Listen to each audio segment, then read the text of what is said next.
Hey guys, welcome to another O4 review.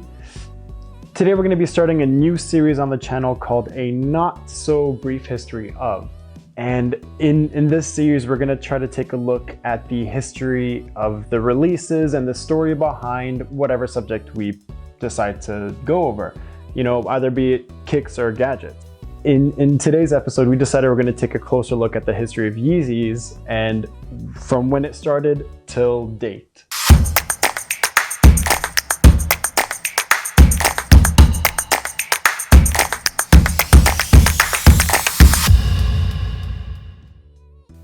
Kanye West has been on the forefront of the music industry for well over a decade and of the fashion industry for almost just as long.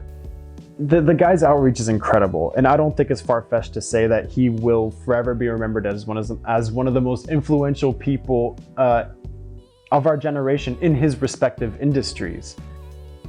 Safe to say, we here at O4 are fans. I mean, his music plays through the O4 speakers, we bug the neighbors, we try to rap along to his songs very poorly, and some of us own a bunch of 350 V2s or 700s and 500s. I mean, we're absolute fans. With all the reasons to remember him, this series is going to be focusing on his shoes and why that's such a big part in our culture. The hype built over every single release, has people camping out of stores for days. It has people waiting in line on websites, refreshing the page, don't refresh the page, to try to get, try to pre-order one of the shoes. It has, the resale values of the shoes are insane. I mean, there's an absolute demand for these shoes, and for reasons you'll find out are justifiable. But when did it all start? It started in 2007, but not with Adidas. It actually started with Nike. In 2007, Nike and Kanye teamed up to release the first ever pair of shoes under, a big major brand. So on April 4th, 2009, the Air Yeezys were released. Now they were released in 3 colorways, Zen Gray, Black and Pink, and Net. Now these shoes kind of reminded me of a bit of Air Jordans because they have a high ankle collar, a strap over the laces. I mean, they look like basketball shoes, but that's not too far from actually what happened with the second iteration, which we'll get to in a second. The reception to them were sort of mixed. Some people felt it was sort of like love at first sight. Other people felt like, they needed a bit more time to warm up to it. And the last few were just like, nah, it's a drop, it's not a cop. But regardless, it's still a major conversation piece, and they hold the trophy as Kanye's first break into the market with a major brand like Nike. So to create hype, Kanye had to use some of his marketing skills. And the guy has skills. I mean, he would wear prototypes and pre-releases on tour.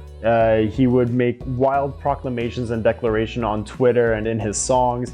He'd get some of his friends and colleagues in the industry to help out. He's got Jay-Z mentioning the Air Yeezy 2s, I believe, and Macklemore on stage holding a pair and famously threw them into the crowd for some lucky person to take home. I mean, it's that sort of thing that he's done that connects with the people to build the hype. So when the 2s did eventually come out, they came out on April 13th, 2012, to an unimaginable level of hype. I mean, so they were a bit more animalistic in design, they're a bit more rugged, they had spikes on the back, and they were just more aggressive. They still had the strap over the laces and everything, but they were a little bit more rugged than the first pair. They released in 2 colorways, Solar Red and Pure Platinum, but with one more planned.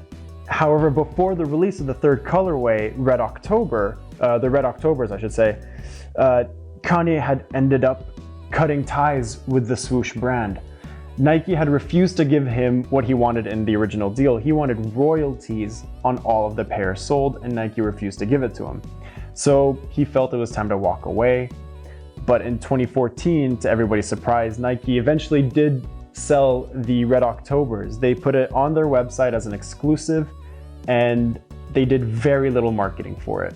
But when people found out, they went ballistic. The shoes were gone incredibly fast. I hope you liked this series and the topic itself. Drop me a comment, which did you like more, the first iteration of Air Yeezys or Air Yeezy 2s?